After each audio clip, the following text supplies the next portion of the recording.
Olá, amigos! Eu sou Carlos César Barbosa e essa é mais uma edição do Resenha Plural, o podcast que tem o compromisso de levar bons conteúdos para o nosso público, e assim tem acontecido em todas as nossas edições.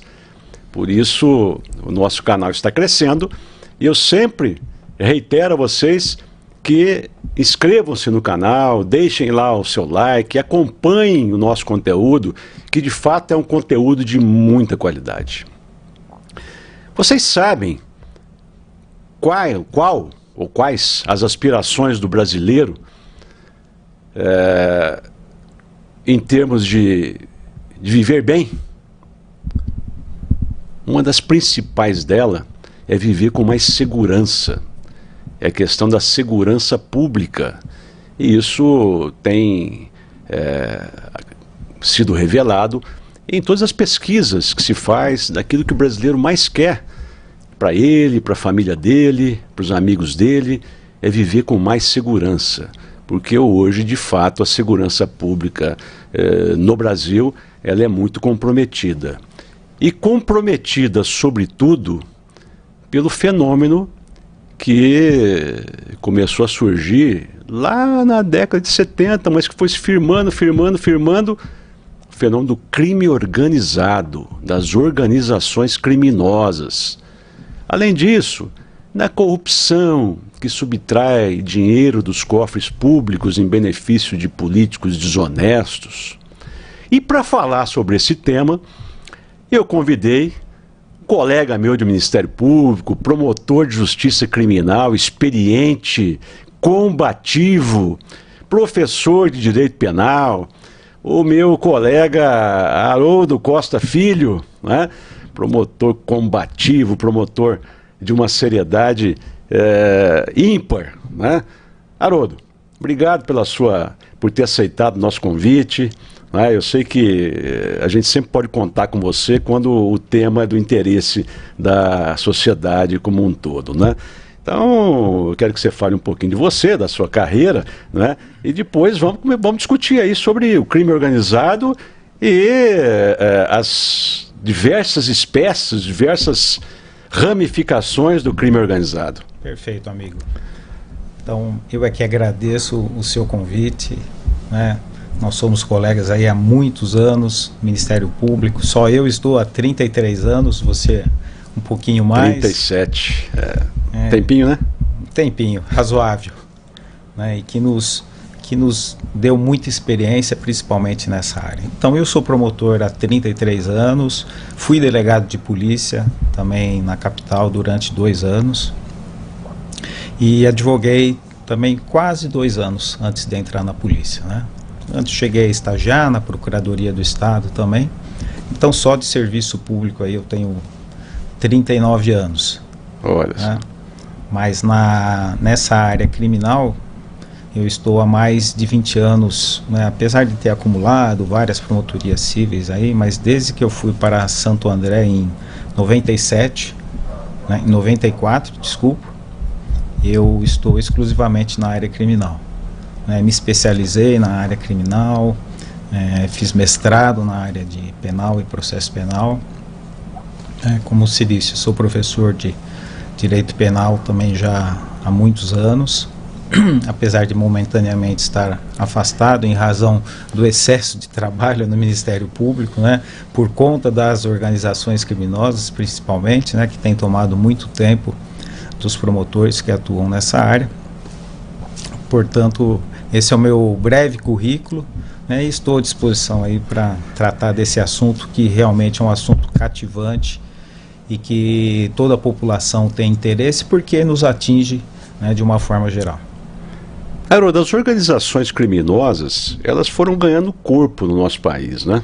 Sim, sem dúvida. No estado de São Paulo, eu me recordo, tem um fato emblemático que aconteceu em 12 de maio de 2006, você se recorda disso? Foi quando o primeiro comando da capital, chamado PCC, não é? Isso. Conseguiu fazer a cidade parar. Sim, sim. Né? E não só São Paulo, praticamente o estado todo, não é? Com ameaças às autoridades. Não é? Então aquilo foi muito emblemático para mim. Ali eu percebi que o Estado estava se intimidando, não é? Diante da força do crime organizado. A gente pode dizer que o Estado está perdendo essa luta contra o crime organizado? Veja bem, você pontuou aí uma data muito especial e muito marcante. Mas o PCC ele começou a crescer em São Paulo, onde teve a sua origem, né, em 1993. Né, foi criado dentro do presídio em Taubaté, no chamado Piranhão, né, onde várias lideranças ali se encontravam. E dali para frente ele foi crescendo e, infelizmente, a gente pode dizer, com a complacência do Estado. Né? O Estado que em determinados momentos procurou bater de frente com a criminalidade organizada, não só aqui em São Paulo, né? No Rio de Janeiro ela é até antecedente. Né? Sim, o Comando sim. Vermelho tem início anterior ao PCC, né? Nos anos 60, 70, Sim, com a prisão né, de ladrões de banco, com os presos políticos que acabaram... Por isso eu me referi à década de 70, né, que foi quando iniciou-se essa ideia, né, essa concepção do crime organizado. Né? Perfeito. E o Comando Vermelho, por ser anterior, né, se acreditava, e muitos acreditam até hoje, que ele é maior que o PCC. Né, mas isso não é verdade. Né? Hoje, a maior organização criminosa do país é o PCC. Né? Que se encontra em 24 estados, enquanto o Comando Vermelho se encontra em 13 apenas. Né? Mas essas duas não são as únicas organizações criminosas, né, que... Existem outras menores, né, em outros estados, na Bahia... 53 catalogadas, né, pelos pesquisadores. Fortes, no Rio Grande do Norte tem uma bem forte, né, na Bahia. Mas as maiores são essas que se encontram em todos os estados. No Distrito Federal tem as duas organizações, e alguns estados são dominados exclusivamente por algumas e outros por outras organizações. E o cidadão pode perguntar, o nosso público pode perguntar, mas talvez eu não seja afetado pelas organizações criminosas, não é? Porque a questão delas passa a margem da minha vida, ledo engano, porque quando a gente fala de roubo, por exemplo, com arma, geralmente essas armas são compradas do crime organizado. Sim. É isso? Quando você fala de roubo a banco, como tem acontecido em muitas localidades do país aí, que grupos tomam completamente a cidade. Hoje aconteceu em Franca, onde um vigilante foi morto. Olha aí. Um grupo de São Paulo que foi a Franca praticar esse roubo. Olha só. Então é crime organizado. Sem dúvida. Esses dias atrás, no Rio de Janeiro, lamentavelmente, 4 médicos participando de um congresso que acontecia no hotel na frente do quiosque onde eles estavam lá, foram alvejados, executados, sem saber por quê. Depois é que começou-se a investigar e veio à tona a possibilidade de ter sido por engano. E certamente, acredito eu, não é, que tenha sido mesmo por engano. Não é? Então vejam, a organização criminosa está presente no dia a dia do cidadão. Pegando esse exemplo do Rio de Janeiro, se nós chegarmos a essa conclusão mesmo, que os médicos foram executados por engano, veja o paradoxo. Um dos médicos teria sido confundido com o filho de um miliciano. Né? E o que vem a ser o miliciano? Miliciano... É mais uma espécie de organização criminosa. Sim, que no início tinha o objetivo de proteger a sociedade do Rio de Janeiro dos traficantes, né? Nas comunidades. Porque os traficantes no Rio de Janeiro, em razão da posição...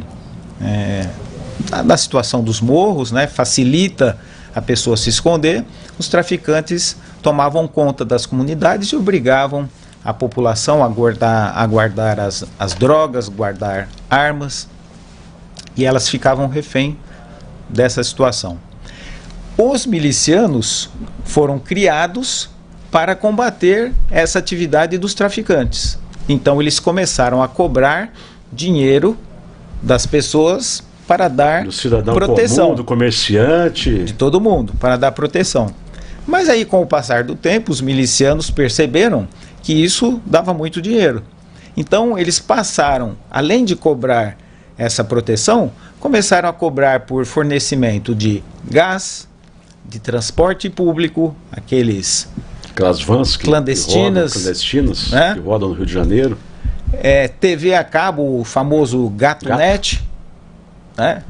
Todas essas atividades paralelas, gato de energia, gás, água, transporte, todas são exploradas pelos milicianos. Ou seja, eles foram criados a pretexto de combater a criminalidade do tráfico de drogas e se tornaram outros criminosos. E a briga entre os traficantes e os milicianos é muito grande. Então, por isso que um dos médicos, né, foi o possível sósia do confundido. A fotografia realmente, né, deixa essa impressão de que ele foi confundido. Os médicos foram atingidos em razão dessa briga, dessa guerra que existe entre o tráfico e a milícia no Rio de Janeiro. E o Rio de Janeiro, quero ver se você concorda comigo, não só o Rio, mas onde o crime organizado se estabeleceu.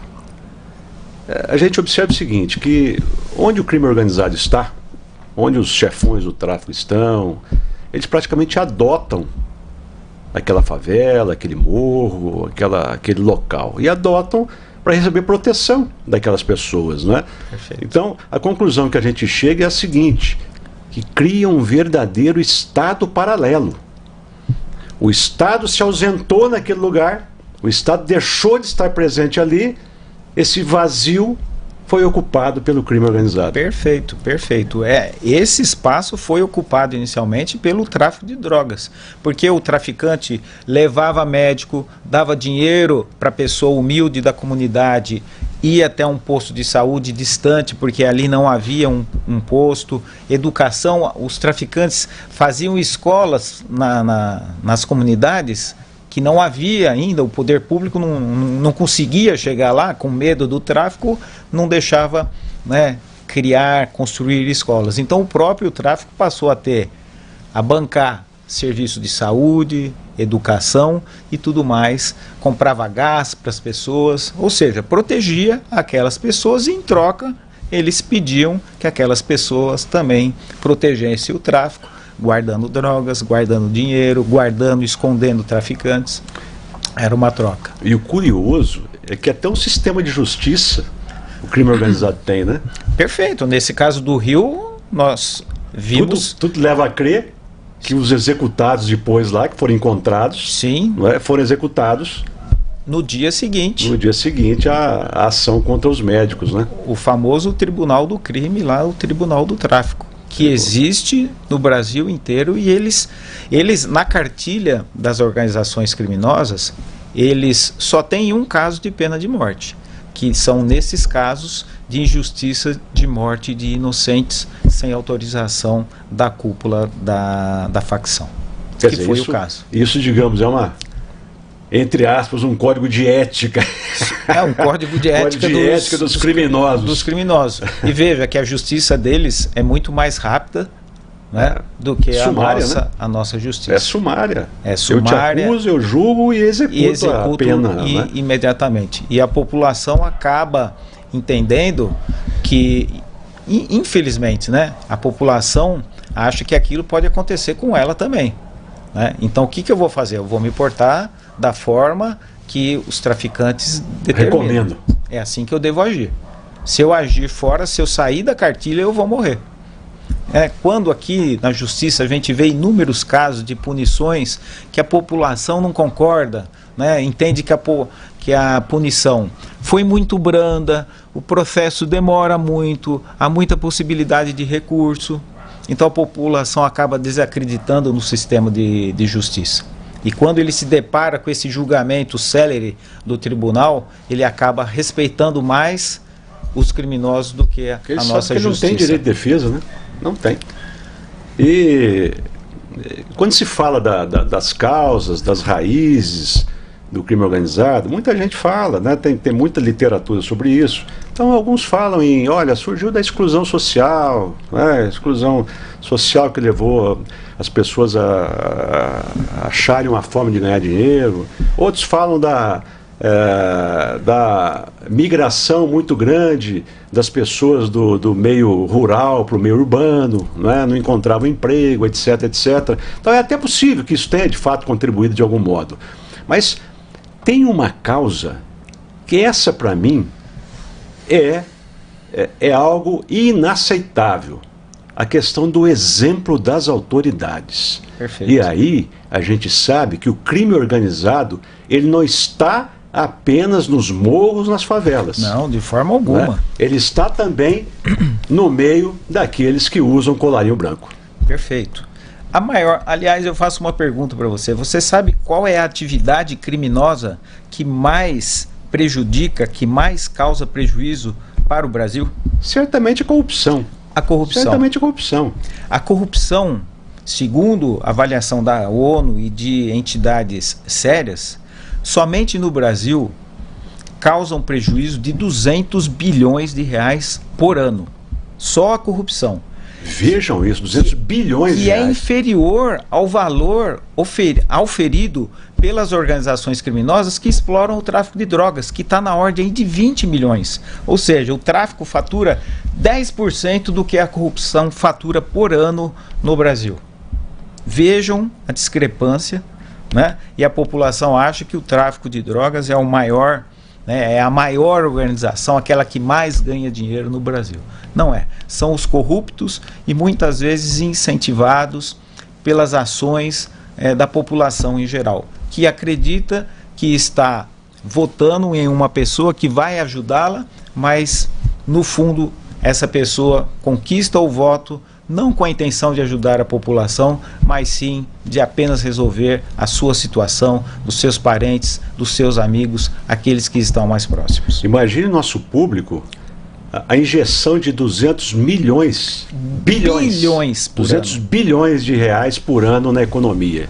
Imagine, senhores, quanto imóvel popular isso pode resultar, quanto incentivo para a saúde, né?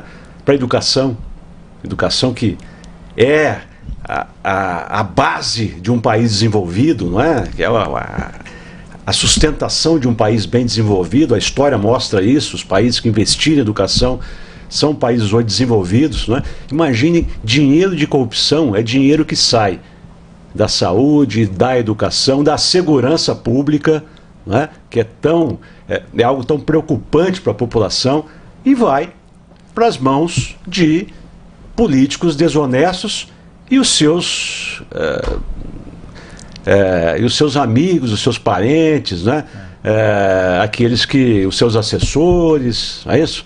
Então isso é algo, e como eu disse, entra na questão do exemplo e do exemplo e da impunidade, né? Você tem um exemplo ruim que vem de membros do executivo, do legislativo, né?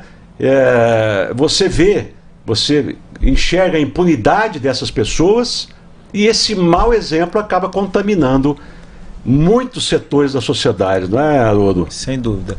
Carlos, você veja bem, nós no Brasil, ao longo aí de todo esse tempo, nós convivemos com a corrupção. E nós tivemos aqui no Brasil recentemente a denominada Operação Lava Jato, que deu uma injeção de ânimo na população, que a partir de então começou a acreditar que o Brasil tinha um caminho, que os poderosos seriam punidos. Veja, antes da Lava Jato e todo o histórico pré-Lava Jato, o Brasil conseguiu recuperar por volta de 178 milhões de reais que havia sido desviado pela corrupção. Com a Lava Jato, se conseguiu... Esse dinheiro voltou para os cofres públicos. Se conseguiu recuperar mais de 12 bilhões de reais com a Lava Jato. Veja bem, o que é muito pouco perto do que a corrupção consegue desviar por ano. Mas mesmo assim, veja, a diferença pré e pós a Lava Jato é muito grande, né? Mas infelizmente o que aconteceu? Tal como aconteceu na Itália com a Operação Mãos Limpas, né? A mesma coisa aconteceu. O sistema político corrupto se uniu e conseguiu terminar lá com a Operação Mãos Limpas e aqui com a Lava Jato. E pior, moveu o legislativo para proteger mais os políticos e dificultar a atuação da polícia e do Ministério Público no combate à corrupção. Veja, o mesmo que aconteceu lá está acontecendo aqui. Isso que você está dizendo é muito importante para a nossa reflexão, porque além de terem derrubado e demonizado a Operação Lava Jato, né, os diplomas, as leis que vêm surgindo nos últimos anos são todas os sentidos de enfraquecer a atuação do Ministério Público, de facilitar a vida dos políticos corruptos. Assim foi com a lei que cuida da improbidade administrativa, né, que teve mudanças extremamente favoráveis a políticos desonestos, né, e a tentativa diuturna de políticos de diminuir a atuação do Ministério Público, as atribuições do Ministério Público, ou colocar obstáculo no meio delas. Veja a lei de abuso de autoridade que foi criada. A lei de abuso de autoridade. Fale sobre isso, esse é um exemplo típico. Então, eram as duas leis que eu ia citar, a de improbidade, né, e a de abuso de autoridade, que acaba colocando delegados, juízes e promotores numa situação muito difícil. Ou seja, qual é o objetivo? O objetivo é intimidar para que a polícia não investigue, o Ministério Público não denuncie e o juiz não condene corruptos, né? Foram colocados instrumentos nessa lei para dificultar, sem dúvida, a atuação do sistema de justiça que envolve polícia, Ministério Público e Judiciário, né? Fazendo com que a interpretação, veja, a interpretação, né, se o promotor interpretar de uma forma diferente daquela que o juiz em segundo grau interpretou, o promotor vai ser punido na punição, assim como o delegado que eventualmente prendeu e indiciou uma pessoa. Então o profissional do direito, aquela pessoa de bem, não vai querer entrar nessa situação. Não, eu corro risco, é melhor deixar de lado, é melhor não investigar, não denunciar e não condenar. Esse é o objetivo. E vejo uma lei que conspira contra a independência do Ministério Público, a autonomia do promotor de justiça, dos membros do Ministério Público, dos procuradores da República, não é? Não só do Ministério Público. Porque tem o nítido intuito de intimidar. Perfeito. E volto a frisar, não apenas o Ministério Público, a polícia também, né? A polícia também. Outra questão importantíssima, o investimento que os governos fazem na polícia, no Ministério Público e no Judiciário para terem um sistema forte, que não seja corrompido também, que não se deixe corromper. Você vê, os governos, a soma de todo o investimento realizado pelos governos estaduais no Brasil, por ano, chega em 58 bilhões de reais, que é muito pouco. A mantença pouco dos órgãos de justiça, né? Dos órgãos que militam na justiça, desde a investigação até o judiciário. Ele paga, né, o governo, o estado, o município também, para as guardas municipais, paga muito mal o profissional de polícia, de segurança, não investe na formação de bons policiais, de bons investigadores. Mas veja, vários concursos de investigadores, escrivães, delegados de polícia, que volta e meia tem que ser reaberto porque não conseguiram, né, inscrições suficientes. E um parênteses aqui, tanto é verdade o que você está dizendo, que a gente vê também situações de abusos policiais que são claramente relacionados à falta de formação. Perfeito. Não é? A formação frágil, não é? A ponto de deixar o sujeito ir para a rua com uma arma, combater o crime, não é? Então essa falta de formação revela exatamente o que você está dizendo. É a falta de investimento, não é? A falta de um salário digno. Falta de um salário digno vai atrair pessoas que não têm uma qualificação suficiente para ocupar esses cargos que são muito importantes, né? O delegado de polícia, o promotor e o juiz, eles baseiam o seu trabalho no quê? No trabalho de investigação feita pelo investigador de polícia, pela perícia criminal. E se nós pagamos mal, o policial lá da ponta, o perito paga mal, nós vamos ter um material não tão bom para subsidiar promotores, juízes, delegados na realização do seu trabalho. E, obviamente, aqueles corruptos que conseguem pagar um bom advogado, né, um especialista, estudioso, ele vai conseguir facilmente derrubar aquela ação ou aquela investigação em razão da formação, da má formação da prova criada por esses profissionais. Sem contar com o efeito colateral que existe aí, né, do policial mal remunerado, muitas vezes é vizinho do traficante, mora no morro ou na favela, onde o traficante domina, né, acaba se aliando, né, por uma questão, às vezes até de sobrevivência. Sim, né, esses milicianos de medo. Do Rio de Janeiro, principalmente, Quase todos. Eles são formados, na sua maioria, ou com policiais, poucos policiais ainda da ativa que ficam por trás, né?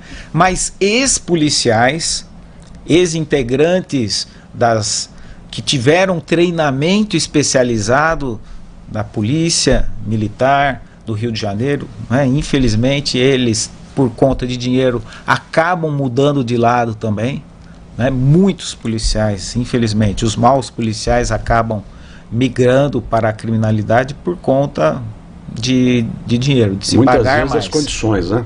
As condições de vida que eles têm. Muitos se deixam levar por isso. Das condições de vida e da facilidade de receber propina, né? Sim, é muito fácil. Muito fácil, né? Um policial militar entra hoje ganhando cerca de R$3.000. Veja a responsabilidade de um policial militar, né? Que sai com a arma na cintura após 6 meses de uma formação, né? Para enfrentar essa criminalidade, né, organizada, que teve treinamento. Aliás, eles recebem treinamento de ex-policiais também que integravam forças de segurança, né, e que receberam treinamento até no exterior, né, e esses policiais, né, como eu disse, há pouco tempo formados, vão enfrentar essa criminalidade na rua, né. Volta e meia nós vemos aí policiais sendo mortos, né, com fuzis, enquanto ele está com um revólver, com uma pistola. Da Baixada Santista, né? Teve o exemplo que eu ia citar. Episódio lá de ataque a policiais, de assassinato, execução de policiais, né? É isso mesmo. É claro que nós não podemos deixar de lado a questão ética, não é? O sujeito que é eticamente bem formado, sujeito honesto, se ele não está satisfeito em ganhar R$3.000 como policial, ele vai buscar outro caminho para a vida dele, né? Ele não vai se aliar à criminalidade por conta disso. Mas nós não podemos também deixar de dizer o seguinte, que o Estado dá algumas facilidades para isso. Ele pega gente que não tem qualificação, não é? Por conta de um salário ruim, gente mal qualificada. Então, quer dizer, como é que você pode afirmar que determinado indivíduo que entrou na polícia militar, que ingressou na polícia militar, vai de fato honrar aquela farda da polícia militar ganhando R$3.000 por mês? Não, é muito difícil, muito difícil. E a população acaba ficando numa situação entre a cruz e a espada. Imagine um cidadão que mora numa comunidade onde há atuação de traficantes e de milicianos. Como é que ele fica? Ele paga o dinheiro para o traficante dar a proteção, ou ele paga para o miliciano dar a proteção, dar o transporte, dar a água, dar o gás? O que ele faz? Porque do Estado ele não recebe nada. Não, infelizmente não recebe. Do Estado ele não recebe nada. A situação é muito... Ele fica totalmente à mercê do poder do tráfico e do poder da milícia. E o outro lado da moeda aí, né, como você disse, nós temos a as atividades criminosas dos traficantes, dos milicianos e a corrupção, né? Outro exemplo de corrupção, né, lá do Rio de Janeiro, do ex-governador Sérgio Cabral, né, condenado a mais de 400 anos, principalmente por corrupção, né? E em razão dele estar há muito tempo em prisão preventiva, né, há 6 anos, por falta de término dos seus processos, acabou indo para a rua, foi colocado em liberdade, né? Muitas pessoas... Não domiciliar ou não? Não, ele está com uma tornozeleira eletrônica, né? E a pessoa, eu sou muito questionado às vezes por alunos e até por pessoas, a minha empregada, né, doméstica, pergunta, mas como é que esse pessoal sai da cadeia assim, né? Não tem justiça nesse Brasil, né? Sai todo mundo, ninguém fica preso, né? Eu tenho um filho que furtou um pote de manteiga lá no mercado, está preso há 1 ano, e esse cidadão aí que roubou dinheiro, condenado a mais de 4 anos, está na rua. A gente não consegue explicar, o cidadão de bem, a pessoa simples, honesta, não consegue entender essa situação. Não consegue. Não consegue entender. Não há como entender. Né? Por mais que a gente tente explicar, né, eles não compreendem como isso pode acontecer. Nós sabemos que é alguma coisa do sistema. O sistema funciona dessa forma, né? E infelizmente eu cheguei à conclusão disso com meus 37 anos de Ministério Público, que a maioria das vezes a justiça acaba tendendo para o lado que tem mais poder. Quer dizer, isso tem sido demonstrado, né, por decisões que colocam traficantes em liberdade, né? E o poder aí é o poder, realmente o poder, não só do dinheiro, como o poder que essas facções criminosas, que essas pessoas, como o governador Sérgio Cabral, exercem sobre um volume muito grande de pessoas. Sim, sim. Veja, na situação do Sérgio Cabral, ele não estava sozinho, né? Ele não conseguiu essa corrupção sozinho, né? Absolutamente. Muita gente envolvida com ele, né? Tribunal de Contas, você lembra? Deputados estaduais, e até membros do judiciário, né? Também. Até membros do judiciário, né? Então, talvez até do Ministério Público também, não vamos... eu acredito que lá no Rio de Janeiro também um membro do Ministério Público também estava envolvido em um dos casos dele, né? Mas se eu não me engano, até o ex-procurador-geral do Rio ali, o nome dele foi ventilado nessas investigações. Mas você vê, quando a pessoa é poderosa, a situação acaba sendo diferente, e nós voltamos no caso da Operação Lava Jato e da Operação Mãos Limpas lá, porque os poderosos se uniram, né? Durante as operações foi muito positiva a atuação, muitas prisões, né? Na Itália até o número de suicídio dos empresários e políticos, né? 31, 32 se suicidaram ao longo, porque ele via que estava chegando nele, que ele ia ser o próximo, né? Então o resultado na época foi muito bom. Mas depois, né, os maus políticos acabam se reunindo, né? Não só políticos, integrantes também, lá do Poder Judiciário, acabam se unindo e acabam... Uma forma de corporativismo, né? Para manter o seu status de tranquilidade. Para que você não seja o próximo a ser atingido, eles se unem e acabam modificando leis. Tem um cantor italiano que diz: um juiz julgou quem fez a lei. Logo depois, a lei foi modificada. E logo depois, o juiz deixou de ser juiz.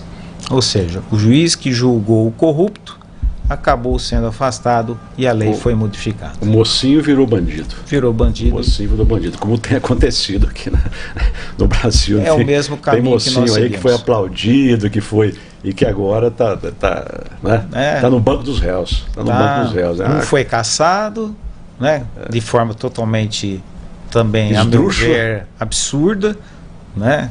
o que está na lei Pela não é... suposição, por uma suposição, né? Sem observar um tipo objetivo, né? Só poderia ser proibido de participar se ele tivesse um processo administrativo. E não havia nenhum processo administrativo. Como é que eles podem fazer havia apenas investigações que não eram processos ainda. Você veja que... tramitando. Se nós aqui, no primeiro grau, fizéssemos isso em relação a qualquer réu, denunciássemos por presumir que ele fosse agir de determinada forma... Seríamos processados. Não, ser processado... no Conselho Nacional sendo processados. Inquérito arquivado, trancado por habeas corpus, mas lá em cima eles fazem, infelizmente, né, em algumas ocasiões, aquilo que eles querem, né? Não seguem a lei, não seguem jurisprudência, e nós temos que conviver com esse tipo de decisão. Haroldo, você enxerga uma luz no fundo do túnel aí para o Brasil, né, ao menos encontrar um caminho, ou voltar a encontrar um caminho de combate à corrupção? Você disse alguma coisa muito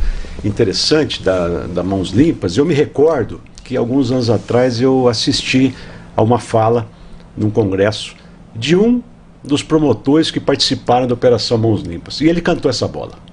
Ele cantou essa bola. Sim. Então, olha, vocês se preparem, porque a justiça aqui está agindo com severidade, com rigor, não é? Mas vocês se preparem, porque o contra-ataque será violento. Ele previu, e exatamente o que ele disse aconteceu aqui no Brasil. A saída para isso, Carlos César, ela não é fácil, né? Não, a curto prazo não existe mágica. Não, mas começa sempre por baixo. Educação. Educação para as nossas crianças, adolescentes, uma formação ética, uma formação moral, né, para evitar qualquer tipo, né, de contaminação dessas crianças, desses adolescentes com a corrupção, porque tudo começa qualquer daí. Contato com o tráfico, qualquer, né, ensino tudo. Integral. Se você ensinar corretamente o certo, o errado, né, você veja, as pequenas ações que as pessoas entendem, mas isso não é nada.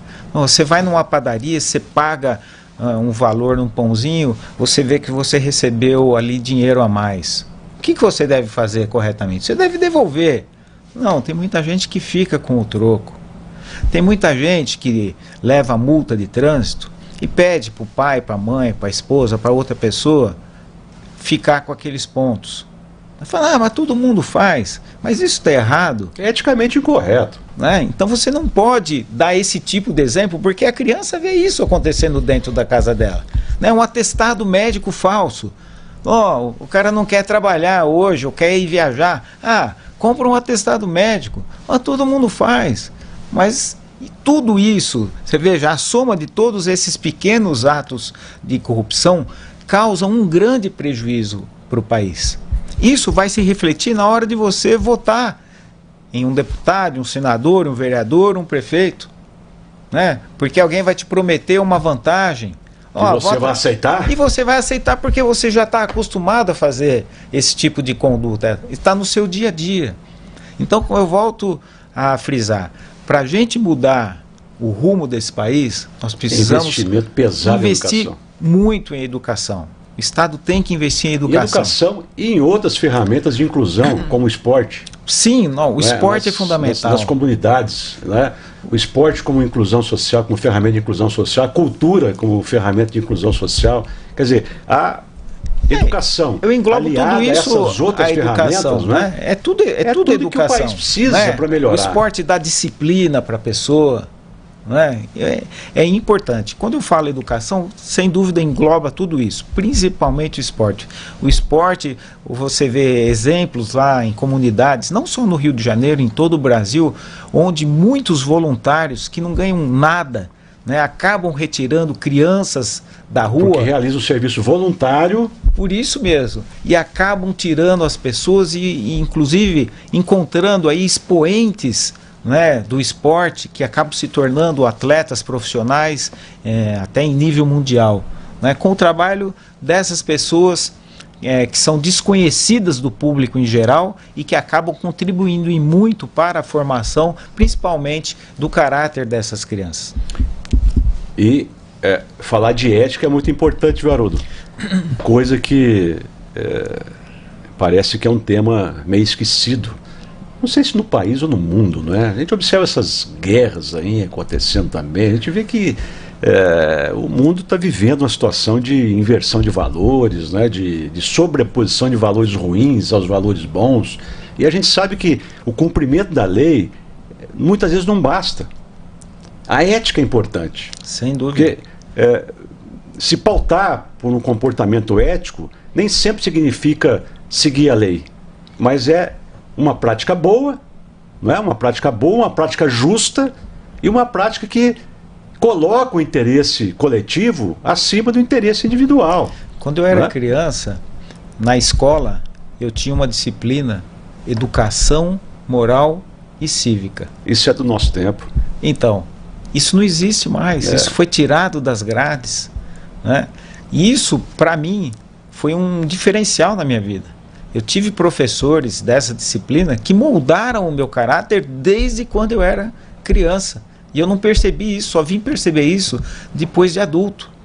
Eu vejo a importância dessa disciplina hoje, quando na época a maioria não gostava. Não, eu tenho que ler isso, eu tenho que estudar isso. O que isso vai mudar na minha vida? O que vai contribuir para a minha formação?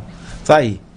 Valeu a pena. E hoje a gente vê uma geração que não conhece determinados vocábulos. Por favor, com licença, muito obrigado, perdão, né? Que são vocábulos que valem ouro, né? Vocábulos relacionados, exatamente é isso que nós estamos falando aqui, educação. A educação ela tem que ter uma referência. Para muitas pessoas é a família, ótimo.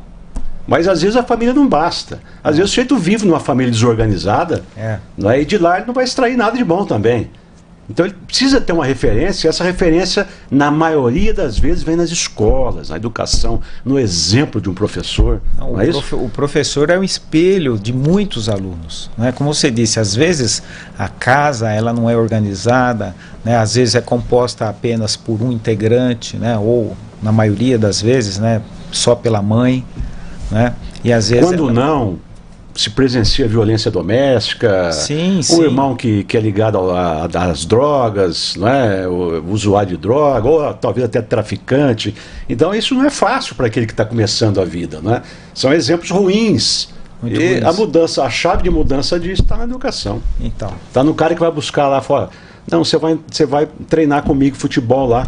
Né? Mas vai ter que estar matriculado. Tem que estar matriculado. Na minha época era assim, eu gostava de futebol, gosto até hoje, né? E eu fui participar de um campeonato, né? E logo quando eu fui aceito, falou: você está matriculado? Está em que ano? Para você participar, você tem que trazer seu boletim aqui todos os meses. Se você tiver 3 notas vermelhas, você não pode participar. Então o máximo que você pode ter são 2. Então eu me dedicava aos estudos desde criança porque eu queria jogar futebol, né? Eu estava mais interessado no futebol do que na escola, mas para jogar eu precisava estudar. Então era uma forma de me incentivar a estudar, era o futebol, que exigia o meu boletim todo mês que eu tinha que levar lá para apresentar. A gente tem um exemplo dos Estados Unidos, onde o ensino médio lá, né, lá high school. High school, né? Assim como o ensino superior, né? As faculdades oferecem bolsa de estudo para bons esportistas. Para aqueles que se destacam, no esporte, não só no esporte, em outras áreas também. Então há um incentivo, olha, você vai bem no esporte, você vai ganhar a bolsa de estudo. Perfeito. Né? Você pode se formar um bom profissional. Além do esporte, você pode ter um futuro no esporte, você vai ter o caminho aqui da universidade para você trilhar. Né? Esse é o primeiro passo, Carlos César, educação.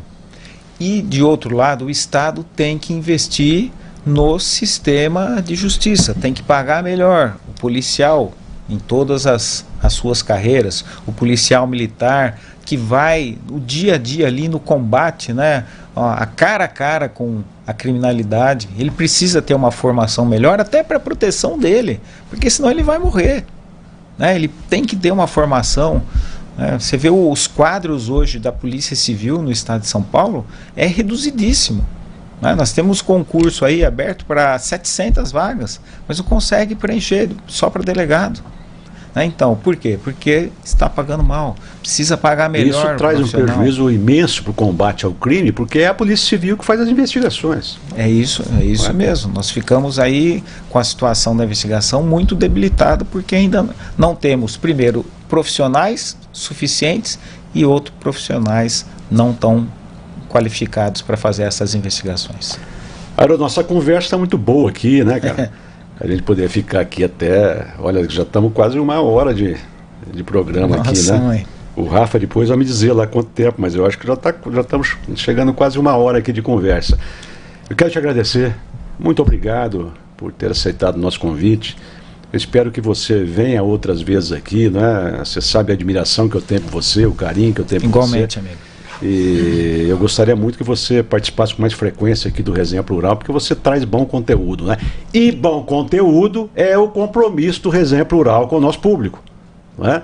Então, aqui você vai encontrar bom conteúdo. Você acompanhar esse programa aqui na íntegra, né? Você vai crescer em termos de informação, em termos de conhecimento. E esse é o compromisso do Resenha Plural. Então eu quero as suas palavras de despedida, Haroldo, para a gente... deixar depois para uma segunda, deixar o resto do assunto para uma segunda etapa, amigo. Segundo tempo. Eu, mais uma vez, agradeço, né, o convite. Eu tenho acompanhado esse seu programa com, como você disse, com conteúdos assim, muito bons, muito importantes, que ajudam a população que não tem acesso, né, a noticiários assim, totalmente sem nenhuma puxação para lado nenhum, né? Um programa direto, correto. Correto, ético, sem fake news. Isso é o mais importante, né? Hoje em dia nós temos muitos programas que acabam desviando da verdade, e aqui no seu programa nós encontramos esse conteúdo excelente que eu indico para todo mundo, que eu acompanho semanalmente e que espero, né, que você me convide mais uma vez para poder fazer parte aqui. O assunto ligado a minha área de atuação, principalmente, né, na área do direito penal, das organizações criminosas, aquilo que você precisar, eu estarei sempre à disposição. Muito obrigado. Obrigado, Haroldo. Obrigado, eu que agradeço e agradeço ao nosso público, sempre fazendo aquele pedido, ó, deixa o seu like aí, inscreva-se no canal, isso é muito importante, nosso canal vem crescendo, não é? Vem crescendo, apesar de muito novo ainda, vem crescendo bastante. Esse crescimento é o que nos possibilita continuar levando bons conteúdos para vocês. Então, até a próxima, muito obrigado.